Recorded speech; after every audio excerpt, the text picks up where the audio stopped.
Hello guys, and welcome back to another cold episode. On today's episode, we are revisiting birds. That's right, birds. Why? Because honestly, as you could probably tell by the title and the thumbnail, I still think that this is probably the best deck to climb with. At least for me, and I would also argue for most players. And why is that? Well, one thing that makes this deck in particular so good for specifically climbing in Master Duel is two things. One, it has a great matchup against basically everything going first and second. There isn't really a deck that this deck just auto loses to. It kind of depends on your hand as well as the opponent's setup, and there is almost always something that your opponent could do to mess up that allows you access into a game. But two, and more importantly, Maxi exists, and this card doesn't care, or this deck doesn't care at all. We don't even have to play Ash to beat this format, right? To beat this card. We don't have to play Ash at all. And guess what? Ash kind of sucks right now. I'm not gonna lie, Ash isn't really a good card. Do you know what is a good card though? Dark Ruler. Do you know what else is a good card? Dimension Shifter. Now this one's not as good, but it will be better. But no, actually, with the new Ishizu stuff, this card got a lot better. Because it's like, oh, you want to mill a whole bunch of cards? No. Oh, you're playing grass? It'd be a shame if I were to Dimension Shifter you, right? So, there you go. But yeah, I mean, it's birds. It's pretty simple. I think this lineup changed a little bit. I changed out 2 Book of Moons for 2 Dark Ruler No Mores, which is pretty nice. I wouldn't play 3 of this card just due to the fact that you honestly don't want to see it all that often. Like, it's much better to see Book of Moon going first because having an additional, like, advent or an additional way to deal with, like, targeted negation is way better than having the second board or the third board breaker, which isn't nearly as necessary because this deck is already very strong at dealing with going second. Yeah. Sorry, I can't think right now. Anyway, so that's basically why we have the lineup that we have here. So I'm going to do the quick card by card. Starting off with DD Crow. This is a search target off of Robina. If we already have things like Eaglin or Toucan into rotation, it's very nice against like Branded. It's also nice against Spright because you can go search out the DD Crow, and then if your opponent is going to like Spright Elf, you could just be like, okay, no. And then that cuts them off of potentially another interaction. So there's that. We then, of course, have ourselves the triple Robina, triple Eaglin, 1 Stree, and 1 Toucan. And the combo that we do now revolves more around Toucan, but we still only play the 1 because, honestly, it's kind of bad. It really does require additional setup to really be all that useful. Then we, of course, have the double M-Pen as well for our Tribute Summon. And we're playing 2 of this for a very, very good reason. Most of the time, we're ending on double searches off of the M-Pen. Because guess what? This card is not once per turn on anything. It has a once per battle during damage calc. It's card battles, yada yada. But yeah, none of this is once per turn. So, cool. Anyway, there you go. As for the rest of our monsters, we're playing the triple Maxi, the double Dimension Shifter, the 1 Apex Avian, and the 1 Mega Raiza. A lot of people I've seen have played like double Mega Raiza, but I think M-Pen is just so much better. The 1 is honestly enough, and oftentimes I didn't actually even summon the Mega Raiza. Like, it was just so much better to go into Apex Avian or the M-Pen. Mega Raiza was just kind of there for damage. So there you go. Next up, we have our spells. We have, of course, a whole bunch of 1-ups. We are playing 1 Harpies, 1 Terraforming, 1 Gold Sarcophagus, as well as 1 Pot of Prosperity. I would play more of this if I could, because this card is absolutely stupid. But yeah, Harpies, Feather Duster to deal with back row. Back row is probably our biggest issue, because we don't really have clean outs to it nearly as much as we do with, like, monsters. But it's not that big of a deal. The Gold Sark is absolutely crazy in this deck. Being able to banish any of your birds is very good. And I previously wasn't playing this, and then I started playing it, and yeah, this card's crazy. So there you go. We, of course, have all of our pot cards, the triple Pot of Extravagance, as well as 2 Pot of Duality. We have the double Dark Ruler No More. We have the double map. Yeah, again, we'd play 3 if we could. We have 1 Unexplored Winds. This card is very good and is one of the reasons why we are going double M-Pen. We can go 1 M-Pen, search out our Unexplored Winds, 2nd M-Pen to search out the Trap, which then allows us access to tribute on our opponent's turn the opponent's monster, while also giving us access to the rest of our plays, which is also why I oftentimes didn't go for the Mega Raiza, right? Because instead, I just tribute over the monster, or whatever problem it was, with the Apex Avian, and then I also have that negate, so very good there. We have the one Book of Moon, the double Called By. Called By is just a crazy good card, so that's why we're playing it. Yeah, we don't really care about things like Ash or... Well, we do care about Ash, but we don't really care about, like, a lot of other things, and under Dimension Shifter, it's not all that great, but it's still just an absolute blowout card, so yeah, of course we're playing it. We have the triple Advent, and then, of course, the double Dreaming Town. Yes, we're playing 2 of this card, because guess what? It's also not once per turn! Yes, the second effect to flip cards face down by banishing it is a once per, but the actual effect to normal summon a monster is not. So there you go. As for the extra deck, nothing really matters in here except for the Assembled Nightingale, which does come up occasionally along with the Zeus and the Downard, and then, of course, the, where is it? Technically, Shureg as well has come up, like, once. It's just a big monster that happens to be bigger, so under Skill Drain in particular, if you're able to get into this guy, it's nice, because he's just the biggest. That's, like, the only reason that he's also in here. Other than that, like, everything else kind of doesn't matter. Like, it would be nice to play more, like, Recitals if you have them, more Assembled, maybe. Maybe... I'm trying to think of, like, other Link monsters, but honestly, it doesn't really matter. So, that's the deck. Let's hop into the replays and show you how this deck performs. Alright, so here we are going second against the best deck in the format, that is... Spright, of course. However, we drew Maxi, so, there you go. I guess, let's see the... Okay, they have the minigame, answer, so... No Maxi minigames shenanigans. We're gonna go for the Spright Jet, or they're gonna go for the Spright Jet. They're going to then link or synchro off it into Baron, because they can basically treat that level 1 monster as a level 8. And then they're going to go and activate Starter in order to go for the blue, in order to go for the red, in order to go for the Gigantic. Okay, a bit odd that we're doing this now, but sure. Out comes the Swap Frog. Wait, we're also playing Swap Frog in this? Sure, I guess that means we're not playing the Nimble package? Whatever. Anyway, out comes the Pixies again. They're going to then activate the Ronin Totem in order to special summon itself and activate, or sorry, and then sync off into the Masquerena. They're going to special summon out the red and pass the turn.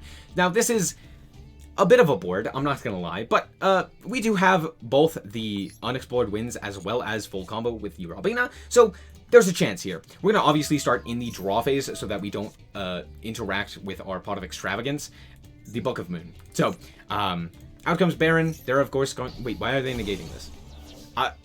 Sure, that's fine. Anyway, we're going to activate our Pot of Extravagance here, and we're going to banish 6, and out comes the blue. Yeah, sure, that's fine. Called By is a good draw. That's pretty decent in case they have something like Ash Blossom.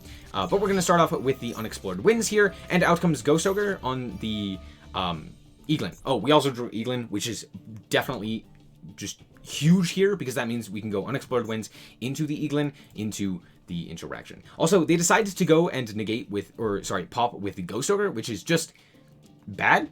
That's just bad. So yeah, there you go. Now they can't negate with red. So all right, cool.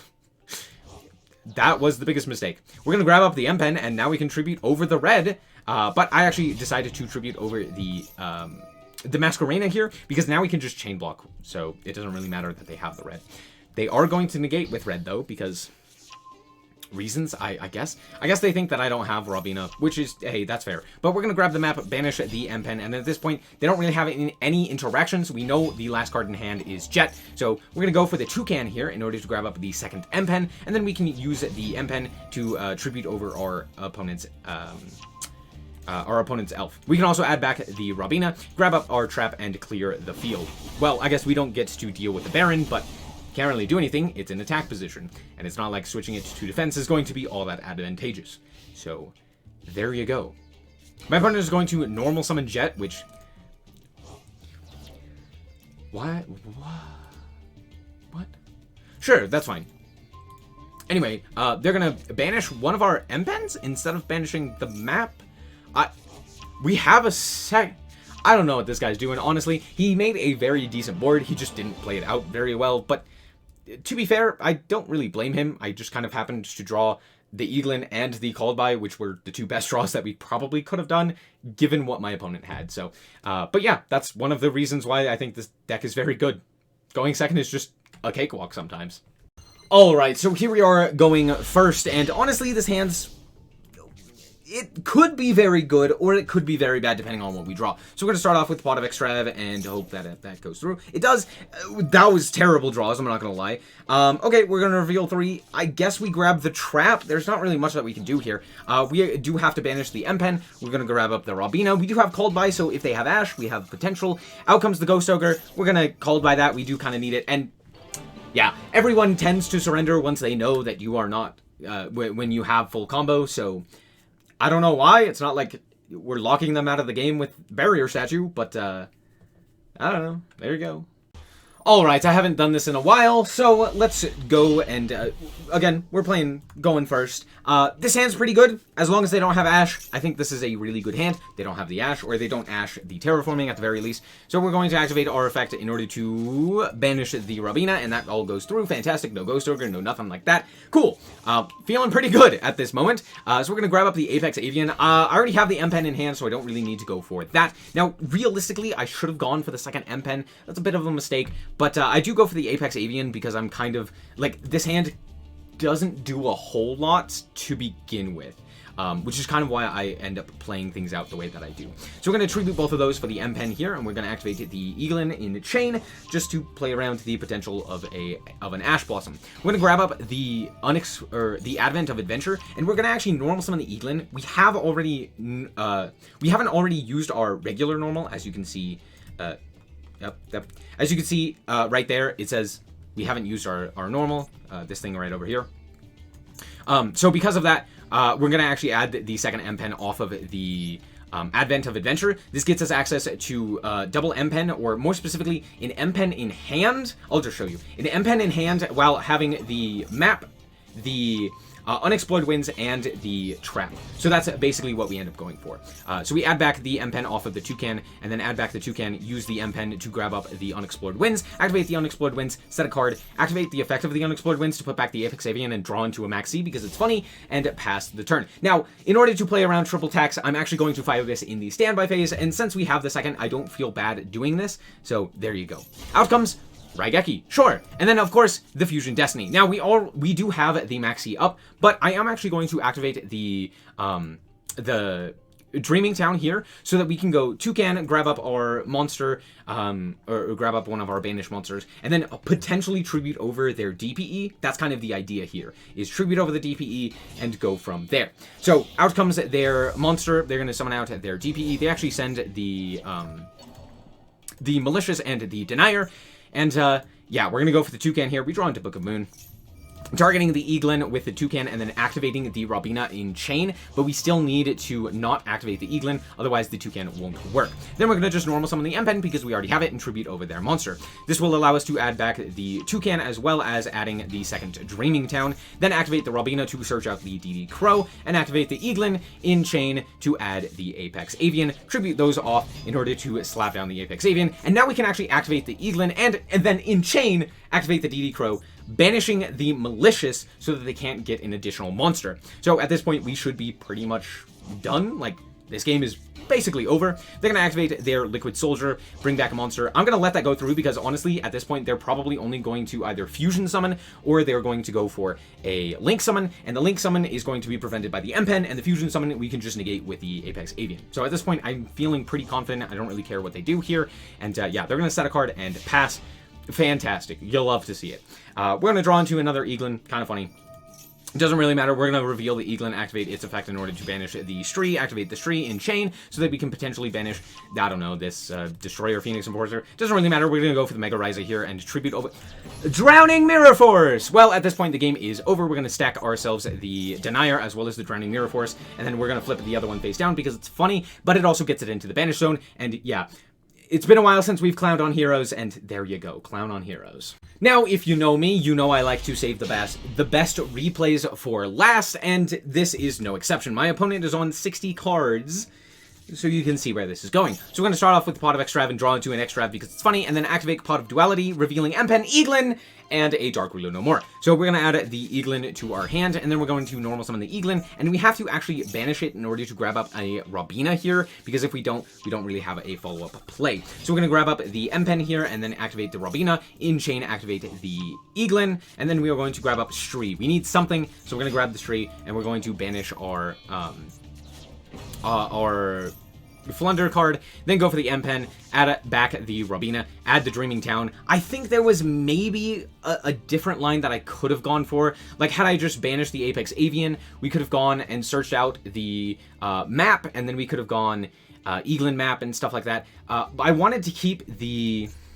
Advent of Adventure in case they had something like Imperm, because if I go Advent of Adventure and they Ash it or they Imperm my normal summon, I can't do anything. So at the very least with this, yes, I do have the Called By, so there's that, but at least with this, I feel a little bit more comfortable because we have the ability to actually do something. It may not be as much, but at least it's something, and we do have Pot of Extrav as well as Dark Ruler for follow-up, so I'm still feeling pretty good. I'm like, at least we're not dead. We do have the Dreaming Town, we have Called By, I'm feeling good. M-Pen is just a house in and of itself, so yeah, we're feeling pretty confident here. And of course, my opponent decides to start off with Grass. Now, this is one of the downsides of playing, not playing Ash, is that Grass is absolutely insane. So if you see more Grass, you can play Ash, that's totally fine. It's just kind of up to you. But yeah, they're going to activate a whole bunch of effects. They're going to try and pop my card. They're going to send more cards to the graveyard. They're going to banish my cards because, I don't know, I guess they don't believe in, what's his name? Dimension Shifter, which would have been hilarious here. I'm going to try and Called By the Tragedy, but of course they have the Keldo and the Mudora as well, so there you go. They're going to shuffle back a few cards, notably in Owlbuzz, so there's that. Anyway, they're just going to send a whole bunch of cards to the graveyard, activate the effect pop. They're going to special summon out the Beast. They're going to then search out the Aluber and activate the Core in order to grab up the Shaddoll Fusion. I actually go for the Dreaming Town here so that I could potentially get out an Apex Avian onto my side of the field to potentially negate something like a Branded Fusion or what have you. So that's kind of the idea that I go for here. I kind of want to do it before they really commit to anything because I would imagine that that is the first thing that they do. However, out comes the El Shaddoll Fusion, and this makes this a lot more sticky. So they're going to send 2 to the graveyard in order to go for, I guess, Sheki Naga. I don't know why they go for Sheki Naga here, but I guess that's what they could have gone for.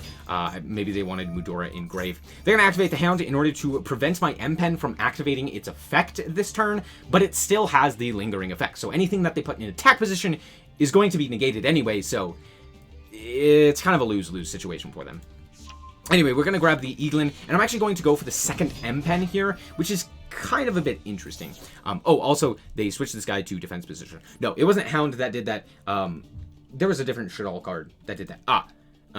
Nishadal Genius was the one that negated or prevented from activation. Hound switches it to defense. So, there you go. That's why we actually go for the second M-Pen here. So, we're going to go M-Pen, Chainlink 1, the... What was Chainlink 1? Huh? Oh, Dreaming Town. Dreaming Town is going to flip down to Sheki Naga. Right. That's what's happening. We're going to grab the Unexplored Winds. We're going to normal summon the Shree, banish one of their cards, just to try and banish it. There's not really a good option here. Realistically, I could have, like, tributed over the negated M-Pen and the Shree, but I'd rather have both M-Pens than just one M-Pen, and we'll keep the Apex Avian in hand so that we can use it with the Unexplored Winds. That's kind of my thought process in this instant. They're going to shuffle back with the Mudora, and then normal summon the Aluber. That's fine. We do have DD Crow, so I'm, again, feeling pretty confident. However, I do make a little bit of a mistake because I didn't turn my Chainlink on. But yeah, they're going to go and activate their effects in order to yada yada. You know this. Out comes the Mirror Jade. Cool, cool. Activate the effect. They're going to banish my non-negated M-Pen and then just proceed to battle. Walk over my guy and proceed to main phase 2. Proceed to the end phase. And this is where I messed up realistically before they even went to the main phase because they have priority in the... Before they went to the end phase, because they have priority, I should have activated the DD Crow to banish the Albion. However... it's actually fine because no matter what they set, I still have the DD Crow to negate it. So out comes the Branded Banishment. Yeah, we can still negate that with the DD Crow. That's fine. So, cool. Activate the Pot of Extravagance. We're going to draw 2 more. I don't really need these cards, but hey, I have them. I also have Maxi, which is funny because I fire it here, which is also funny because I can't draw cards. Anyway, out comes our Unexplored Winds. They're going to banish 2 in order to go for their App Clone to permanently negate the Unexplored Winds, which does suck, but also that Maxi is not doing anything. Not that it would have done anything anyway, but there you go. We're going to banish with the map the Toucan so that Robina can search something else. Realistically, I shouldn't have done this. I should have just normal summoned the... searched the Toucan with the Robina. Doesn't really matter. We're going to grab up back our M-Pen that was banished. ever so kindly off of the Mirror Jade, because we did have this tree. Had they not banished the M-Pen, that would have been actually been way worse for us, but out comes the M-Pen, activate the Stree, and we're going to go and normal summon the Stree here. And I'm a little bit stupid, but it doesn't really matter, because I do want to get this Comedy off of the field, or out of the graveyard. Now, realistically, should have banished the M-Pen. This is just like one of those games where there is so many moving pieces, it's hard to really determine what is the best play. You know, forcing the Comedy to come onto the field and getting rid of a Shekinaga, was that the best play? Honestly, probably, given what happens in this match. So we're going to go and activate they're going to go and activate the effect of the Shekinaga to grab up their El Shaddoll Fusion. We're then going to normal summon the Eaglin and grab up our Ryza the Mega Monarch, and then Tribute 2 for the Ryza. This is going to now deal with a whole bunch of monsters, and out comes the branded banishment. They're going to target their Tragedy. We're going to banish that with our DD Crow and shuffle away the monsters. However, this does allow them to go for the Aluber to negate the M-Pen. So realistically, we wouldn't have been able to out that Shekinaga, so maybe it was a good idea, maybe it wasn't. There wasn't really a threat that the Shekinaga was providing, but yeah, we're going to clear the field here, except for the Beast and the Schism, and I'm feeling pretty good. Again, we do have the second Dreaming Town. This is one of the reasons why it's so valuable, and then we also have access to Robina, we have the map, we have just a whole bunch of things. During the standby phase, well done, they are going to go into the App Cologne, and instead of negating the M-Pen, which would have been so much better so that they could actually put a monster in attack position, they decide to negate the map. I don't know what normal summon they're going to be activating at this point, or normal summoning at this point, but sure, I guess. I don't know. They're going to mill some cards. They mill another Tragedy. Funnily enough, Tragedy hasn't activated twice now when it could have. They're just out of targets. They're going to add a Shaddoll card. I think they're basically out. But out comes the Branded Fusion. I see that they activate that, and yeah, we're going to do our thing. So we're going to activate the Robina, and we're going to chain the Toucan and the Stree. We want both of them. So that's why I wanted more so the Stree, more so than anything. And I know that they don't have any Shufflers, so I'm feeling pretty good. We're going to normal summon the Toucan here, because I for some reason I'm playing around the Shufflers as if they have anything there. But yeah, I could have just banished one of my own cards and been like a head-on advantage, because we could have banished the M-Pen, but we do get back the Dreaming Town, which is also pretty nice. We're going to then normal summon the Apex Avian, which will then flip down the App Cologne, which is funny, and out comes the Branded Fusion. Of course, we are negating that, and at this point, they don't really have anything. They're going to go for the Schism here, they're going to go for the App Cologne, and then, yeah, guess what? App Cologne is one of the few Shaddoll cards that is a hard once per turn. Realizing that, I think they scoop it up and just concede. Yeah, I mean, good game. That was honestly a great game. Even though they resolved grass, it was still very interesting. So, good game. Now, I think a lot of people do not like this deck from the stigma that it had with the barrier statue, and the fact that it just plays around Maxi and is really annoying because of that. But I think another reason that people don't like it is because they play on your turn. However, modern Yu-Gi-Oh! Is moving in that direction, where basically the game is, instead of being played on turn 2, like that previous game was, it's now all played on turn 1. You instead set your interactions at the same time as your opponent, and you kind of just make smaller boards, but at the same time, over and over. I think that is something that a lot of people aren't really enjoying, or have problem with, because this is supposed to be a turn-based game. But that's what I love about Yu-Gi-Oh! And why I really like the tier meta, and why I really like Flunder. Being able to just kind of interact with your opponent in a very different way than just like negate or pop, but instead actually like, I'm gonna set up a board at the same time that you do, is pretty interesting, right? And there's a lot of effects that I really like in here. Dreaming Town, being able to banish when you tribute summon a level 7 or higher monster, is pretty interesting to flip everything down. Kind of like a Book of Eclipse, but not bad. M-Pen is just a really cool card to deal with in general. It's something that you can't just walk over in battle, and it's something that you really have to deal with in unique ways. And it doesn't necessarily, like, it is an annoying floodgate to play against, I recognize that. But it's also very interesting in the way that it interacts in particular, because it's not stopping you from doing anything unless you're playing a Link deck, which, yeah, I understand that. That's really frustrating. But in most cases, you have an out to this in some regard. Baron to pop, Shishao to negate, why did I only think of Synchro monsters? Anything in defense position, basically, that can deal with any monster. It's not like it has targeting protection or anything like that, so there are tons of ways to deal with this. this, and so, you know, lots of cool things that you can do. And that's basically all that I have to say. Floowandereeze is a cool and based and interesting archetype. If you don't like it, that's understandable, but I do. And yeah, that's going to be it for this episode. Oh, I also wanted to say, this deck is probably the best one to climb with in the current meta. I know it sounds kind of weird, but again, unlike Spright, it's not nearly as hated on, or like has a lot of cards that are in people's main decks to out it, right? Like, the Dark Ruler doesn't really do much to this deck, because we're not playing the Barrier Statue, so a lot of it has to do with, like, summoning cards on the opponent's turn. I guess, like, Harpy's Feather Duster is good, but everyone's playing that all the time, always, because it's just good in general, but that's not even necessarily played in Spright. The Lava Golem kind of hurts, but again, not really due to Dreaming Town. So lots of the cards that you would see to specifically beat Spright aren't really cards that are targeted to beat this deck, which is nice. So there you go. Anyway, thank you guys so much for watching, and remember to always stay frosty. Bye-bye.